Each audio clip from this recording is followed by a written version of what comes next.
నమస్తే వీటెన్ న్యూస్ కి స్వాగతం. ముందుగా బులెటిన్ లో హెడ్లైన్స్. ఎమ్మెల్సీ కవిత బెయిల్ అంశం మీద కాంగ్రెస్ బీజేపీల కామెంట్స్ పై మండిపడ్డ మాజీ మంత్రి జగదీష్ రెడ్డి. డిసెంబర్ 9న తెలంగాణ తల్లి విగ్రహ ప్రారంభోత్సవానికి మిలియన్ మార్చ్ లెక్క రావాలి, ముఖ్యమంత్రి రేవంత్ రెడ్డి. హైకోర్టులో జీవో 46 పిటిషన్ను కొట్టివేయడం చాలా బాధాకరం.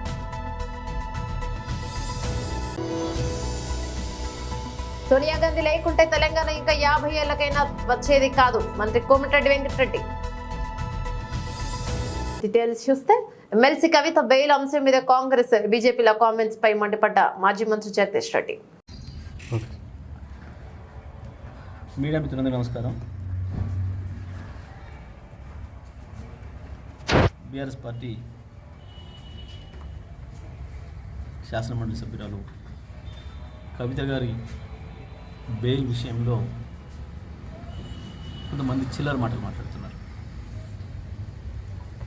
బెయిల్ రావడం అనేది, బెయిల్ తీసుకోవడం అనేది ఆమె హక్కు. ఆ బెయిల్ పైన కొంతమంది బాధ్యతల్లో ఉన్న వాళ్ళు కూడా సోయి లేకుండా మాట్లాడుతున్నారు.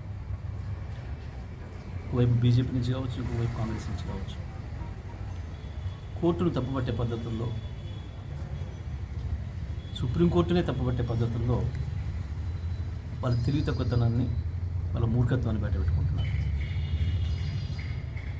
వాస్తవానికి ఈ కేసు విషయంలో మేము మొదటి నుంచి కూడా చెప్పినాం, ఇది ఇంత నిరాధారమైన కేసు. అసలు ఎక్కడ ఎటువంటి నేరమే జరగలేదు, తప్పే జరగలేదు. కేవలం ఒక బీజేపీ ఎంపీ చేసిన ఆరోపణలు తీసుకొని సిబిఐ, ఈడీలు ఒక చెత్త కేసు నమోదు చేసినాయి.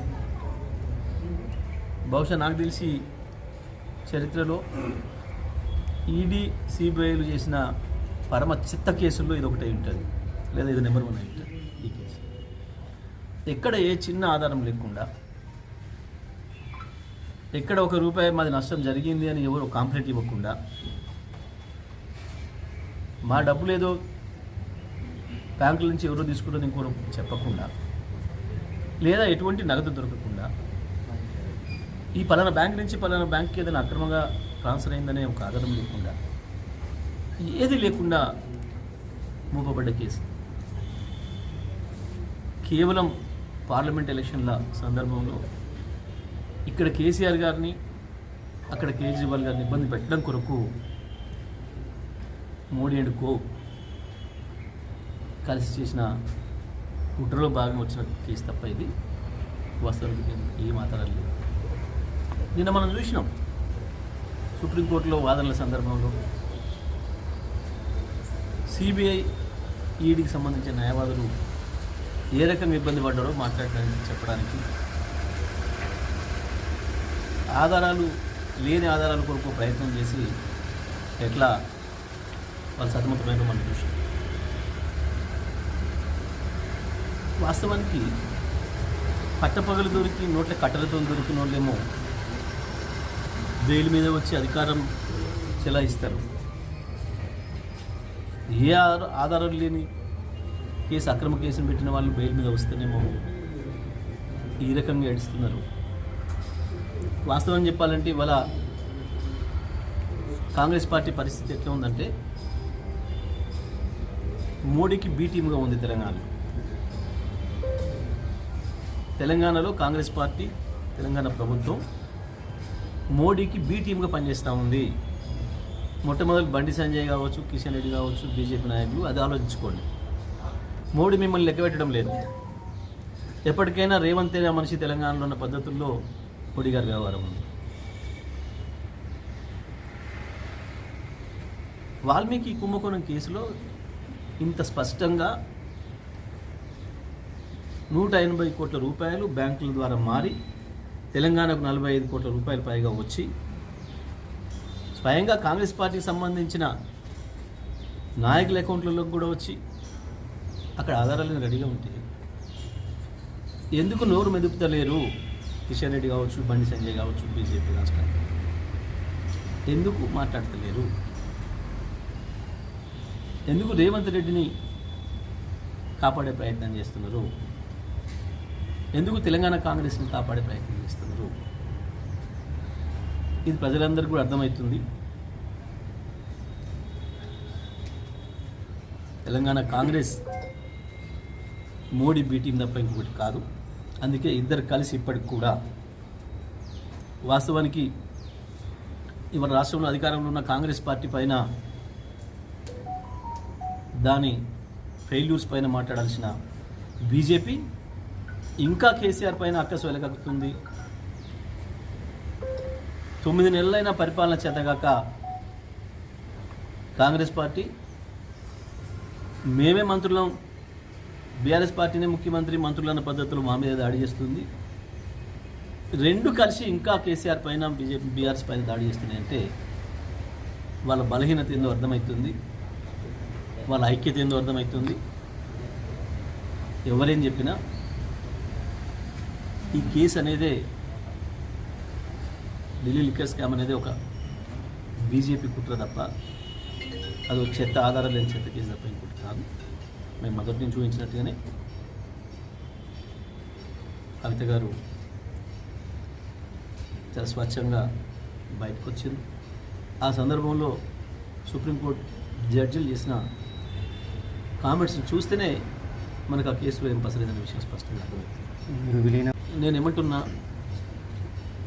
ఇక్కడ మాకు స్కోపే లేదు విలీనాల గురించి ఒత్తుల గురించి మాట్లాడడానికి. ఎందుకంటే ఇక్కడ ఉన్నది మోడీకి ఏ టీం బి టీం, ఇక్కడ రెండే ఉన్నాయి. ఇక్కడ ఎప్పుడనేది సమస్య, రేవంత్ రెడ్డి మోడీతో ప్రత్యక్షంగా ఎప్పుడు కలుస్తాడు అనేది సమస్య తప్ప ఇక్కడ ఇంకా చర్చ లేదు. కాంగ్రెస్ పాపం అది తెలియక డిసెంబర్ 9 తెలంగాణ తల్లి విగ్రహ ప్రారంభోత్సవానికి మిలియన్ మార్చ్ లెక్క రావాలి. ముఖ్యమంత్రి రేవంత్ రెడ్డి డిసెంబర్ 9 నాడు పెద్ద ఎత్తున వేలాది మందిని నక్లెస్ రోడ్డు మొత్తం ఆనాడు తెలంగాణ సాధనలో ఏ విధంగా అయితే మిలియన్ మార్చ్ చేసి తెలంగాణ ఆకాంక్షను వెలిబుచ్చిండ్రో ఆ స్థాయిలో తెలంగాణ ప్రజలందరూ కూడా తెలంగాణ తల్లి యొక్క విగ్రహ ప్రారంభోత్సవ కార్యక్రమానికి డిసెంబర్ 9 నాడు తరలి వచ్చి పెద్ద ఎత్తున కార్యక్రమాన్ని మనం చేసుకోవాలని ప్రభుత్వం నిర్ణయించింది. ఈరోజు సచివాలయంలో తెలంగాణ తల్లి యొక్క విగ్రహ ఏర్పాటు ప్రక్రియలో ప్రత్యక్షంగా పాల్గొనడము నాకు నిజంగా అదృష్టంగా భావిస్తున్నాను. నేను ఈ అవకాశం చాలా అరుదు, ఎప్పుడో ఒకసారి ఎవరికో ఒకరికి ఇట్లాంటి అవకాశం వస్తుంది. ఈ అవకాశం నాకు రావడం, నా మంత్రివర్గ సహచరులు పెద్దలందరూ ఈ కార్యక్రమంలో నన్ను ముఖ్య అతిథిగా పిలవడం, ఈ కార్యక్రమాన్ని వేద పండితుల సమక్షంలో ఈ కార్యక్రమాన్ని చేసుకోవడం చాలా సంతోషం. మీడియా మిత్రులందరికీ కూడా ఈ కార్యక్రమానికి వచ్చినందుకు మనస్ఫూర్తిగా మీకు అందరికీ అభినందనలు తెలియజేస్తూ పెద్ద ఎత్తున డిసెంబర్ 9 నాడు విగ్రహ ప్రతిష్ట విగ్రహ ప్రారంభోత్సవ కార్యక్రమాన్ని ఏర్పాటు చేసుకుందామని తెలియజేస్తూ మీ అందరి దగ్గర సెలవు తీసుకుంటున్న మిత్రులారా ధన్యవాదాలు.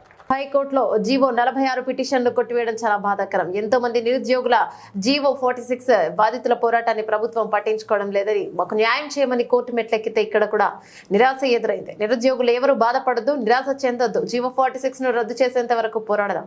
ఓ వెత్తున ఉద్యమిస్తూనే ఉందా, పోరాడితే పోయేదేం లేదు, బానిస సంఖ్యలు తప్ప. 46 విషయంలో జీవో 46 బాధితులు వేసినటువంటి పిటిషన్ను ఈరోజు హైకోర్టు కొట్టివేయడం నిజంగా జీవో 46 బాధితులందరినీ కూడా నిరాశపరిచింది. మాకు కోర్టు అయినా న్యాయం చేస్తాయనే నమ్మకంతో ఈరోజు వందలాది మంది వాళ్ళు జొమాటోలు చేసి దాని తర్వాత క్యాటరింగ్ చేసి కూలి పని చేసి వాళ్ళు రూపాయి కూడబట్టి లాయర్లను పెట్టి ఈరోజు హైకోర్టులో పిటిషన్ వేస్తే ఆ పిటిషన్ కూడా మరి కొట్టివేయబడడం నిజంగా చాలా దురదృష్టకరం. గౌరవ హైకోర్టు మీద, గౌరవ న్యాయస్థానాల మీద మాకు సంపూర్ణమైనటువంటి విశ్వాసం ఉంది.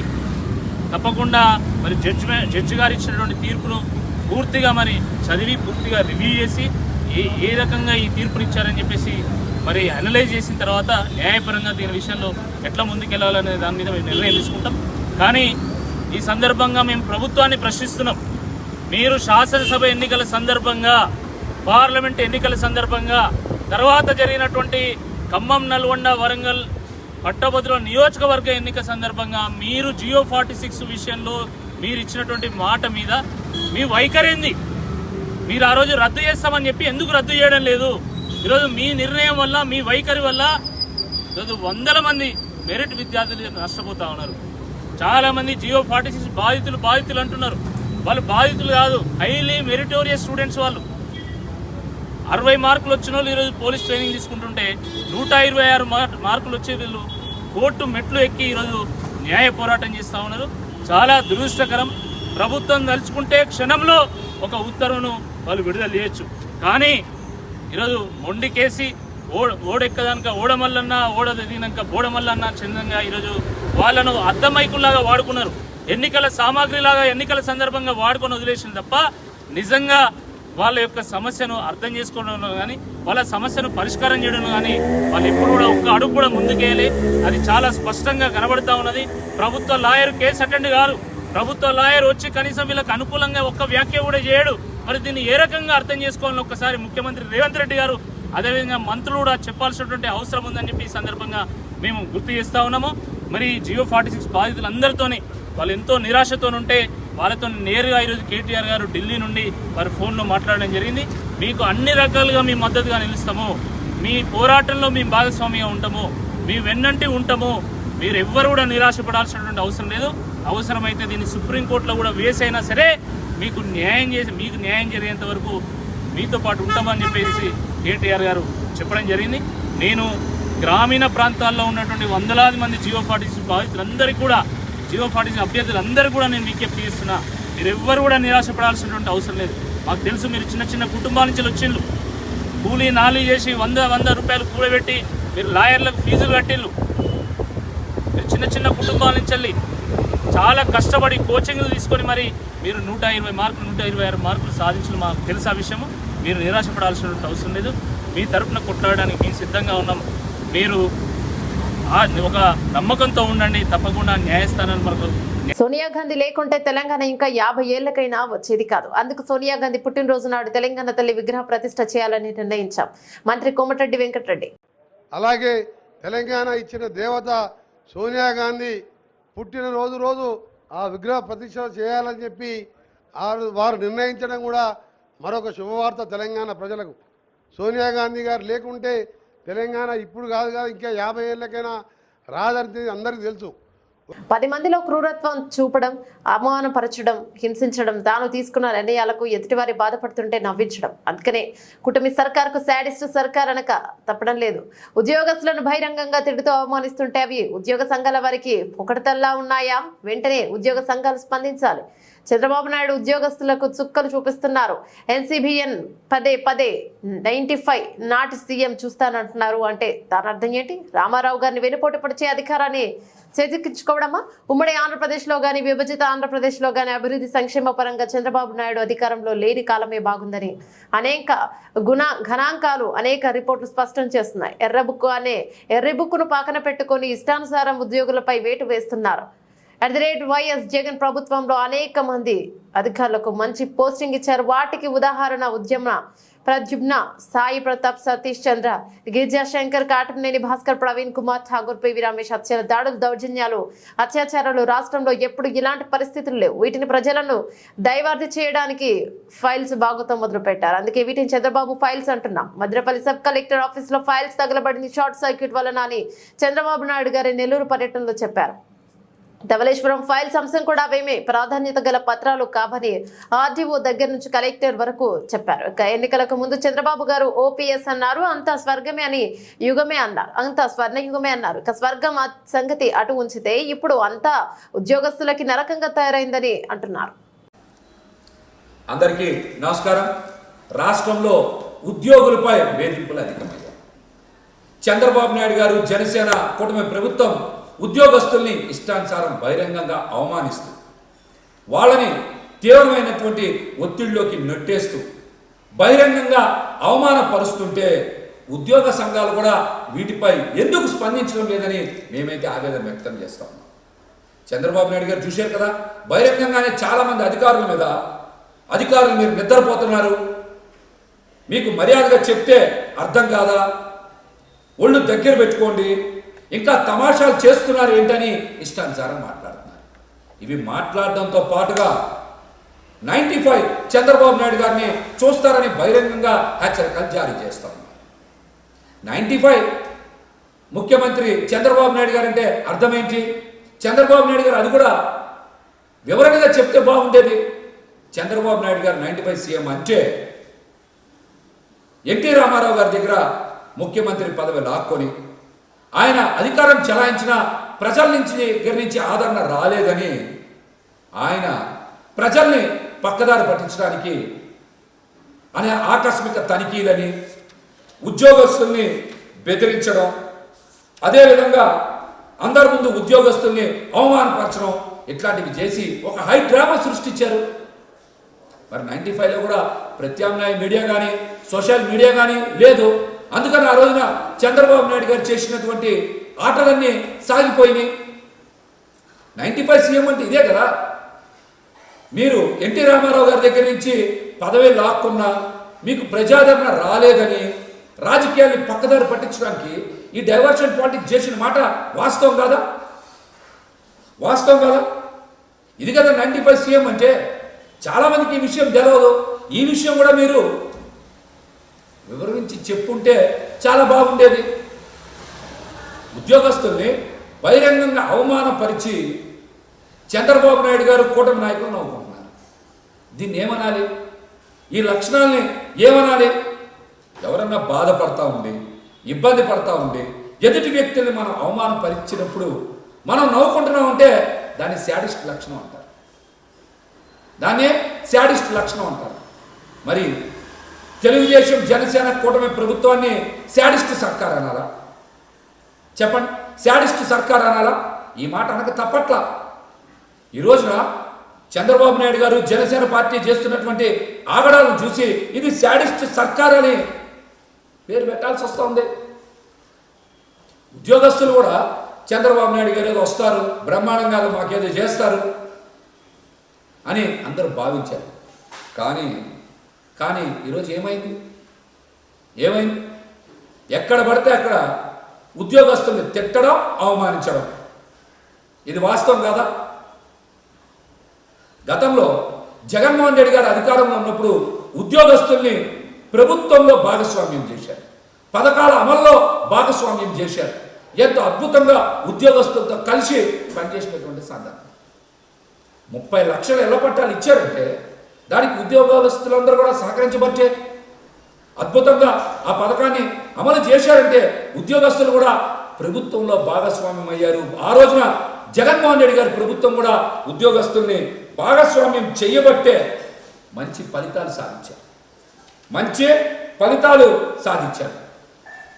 ఈ రోజున ఉద్యోగస్తులు ఎక్కడ పడితే అక్కడ అవమానించారు. మీకు ఎక్కడైనా గౌరవం ఉందా?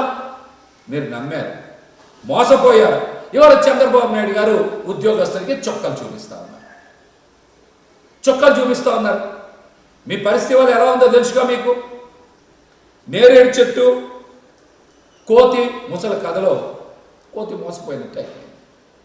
అదేవిధంగా బంగారు కడియం పులి కథలో బాటసారి పులిని నమ్మినట్టు అయిపోయింది మీ పరిస్థితి అలాగే అయిపోయింది. ఉద్యోగస్తులకి ఈ రోజున చొక్కలు చూపిస్తున్న మాట వాస్తవం. గత ప్రభుత్వంలో ఎప్పుడైనా సరే జగన్మోహన్ రెడ్డి గారు ఉద్యోగస్తులను టార్గెట్ చేశారా? ఎక్కడైనా వేధించారా? బహిరంగంగా ఎక్కడన్నా ఇబ్బంది పెట్టారా? వర్గాలుగా విడదీసిన వాతావరణం ఎక్కడన్నా ఉందా? ఇష్టం లేని వారి మీద రైడ్స్ చేయించి దెబ్బ కొట్టేటువంటి తప్పుడు చంద్రబాబు గారి విధానం, సాంప్రదాయాలు ఎక్కడన్నా ఉన్నాయా? ఈ విషయాలన్నింటినీ కూడా ఉద్యోగస్తులు ఒకసారి మళ్ళీ గుర్తు తెచ్చుకోవాలి. ఉద్యోగస్తుల్ని వేధించి వెంటాడి సంఘటనలు చూసిన తర్వాత చాలామంది ఉద్యోగస్తులు బయట మాట్లాడుకుంటున్నారు. మనందరం అనవసరంగా నేరకపోయి బాబు పవన్ కళ్యాణ్ గారి కూటమిని మనం గెలిపించుకున్నాం, మనం తెచ్చుకున్నాం అనే తప్పుడు భావన ఈ రోజున ఒక ఇబ్బంది పడేటువంటి భావన వాళ్ళలో వచ్చేసింది.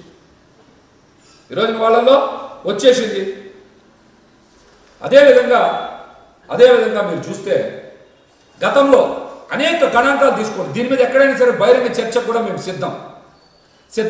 చంద్రబాబు నాయుడు గారు అధికారంలో ఉన్నప్పుడు చంద్రబాబు నాయుడు గారు అధికారంలో లేనప్పుడు అభివృద్ధి సంక్షేమం చంద్రబాబు నాయుడు గారు అధికారంలో పాలనలో లేనప్పుడే చాలా బ్రహ్మాండంగా జరిగాయని గణాంకాలు అయితే వివరిస్తూ ఉన్నాయి. దీని మీద ఎవరితో అయినా సరే బహిరంగ చర్చకు సిద్ధమని కూడా మేమైతే తెలియజేస్తూ ఉన్నాం. మరి ఎంతో అనుభవం ఉంది, అద్భుతమైనటువంటి పాలన చేస్తారు, చంద్రబాబు గారిని చూసి నేర్చుకోవాలని చాలామంది మాట్లాడుతూ ఉన్నారు. మరి చంద్రబాబు నాయుడు గారు కనీసం బడ్జెట్ ప్రవేశపెట్టలేకపోయారంటే ఆయన అనుభవం దేనికోసం, ఆయనకి దేంట్లో అనుభవం ఉంది, దీని మీద కూడా ఒకసారి ప్రజలు ఆలోచన చేయాలి. ఆయన్ని పొగిడేటువంటి వ్యక్తులు కూడా ఆలోచన చేయాలి. బడ్జెట్ ఎందుకు ప్రవేశపెట్టలేకపోయారు? ఇంద్రుడు చంద్రుడు అని పొగిడారు కదా, బడ్జెట్ ప్రవేశపెట్టలేనప్పుడు మీరు ఎందుకు మాట్లాడట్లా? దీని మీద ప్రజలు కూడా ప్రశ్నించాలి. రాష్ట్రంలో ఎర్ర బుక్ అనే ఒక ఎర్రి బుక్ను పట్టుకొని ఎవరిని పడితే వాళ్ళని వేధిస్తా ఉన్నారు ఇష్టానుసారం. ఎవరిని పడితే వాళ్ళని ఇష్టానుసారం వేధిస్తూ ఉన్నారు. ఉద్యోగస్తులను అయితే వేటు వేస్తూ ఉన్నారు. ఎక్కడ పడితే అక్కడికి బదిలీలు చేస్తూ ఉన్నారు. గత ప్రభుత్వంలో ఇలా జరిగిందా? చెప్పండి, గత ప్రభుత్వంలో ఇలా జరిగిందా?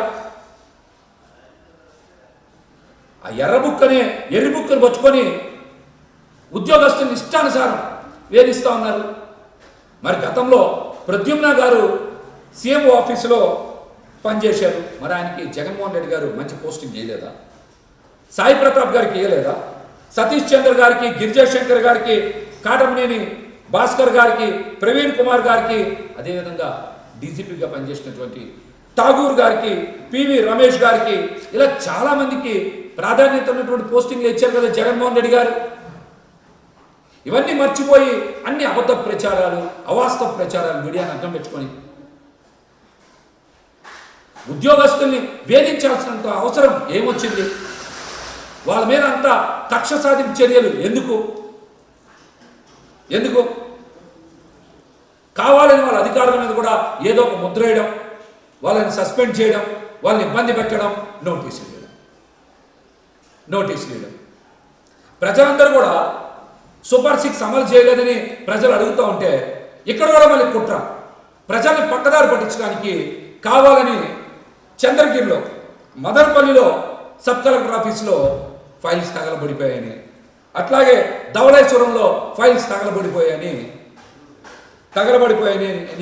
ఇష్టానుసారం విసుకునే ప్రచారం చేశారు. ఇవన్నీ చంద్రబాబు గారి ఫైల్సే. ఇవన్నీ చంద్రబాబు ఫైల్స్ అంటారు. ఇట్లన్నింటినీ కూడా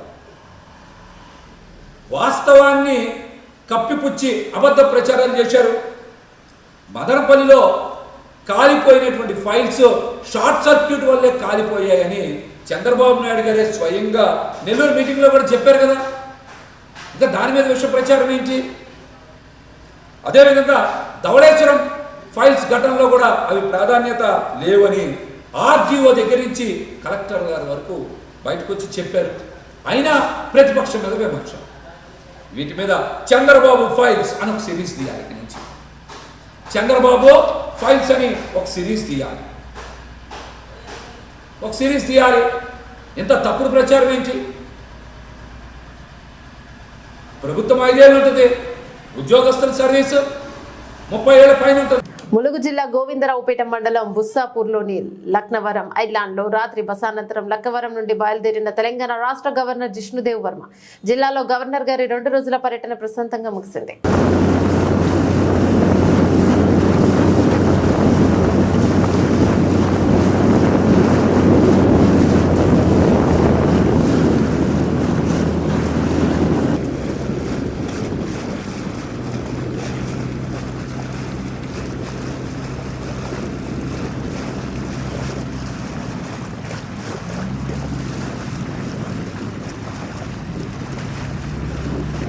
క్లోజర్ తీసుకోండి.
హెడ్లైన్.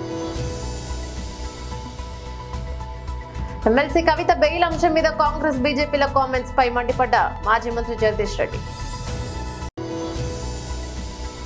డిసెంబర్ 9న తెలంగాణ తల్లి విగ్రహ ప్రారంభోత్సవానికి మిలియన్ మార్చ్ లెక్క రావాలి ముఖ్యమంత్రి రేవంత్ రెడ్డి. హైకోర్టులో జీవో 46 పిటిషన్ను కొట్టివేయడం చాలా బాధాకరం.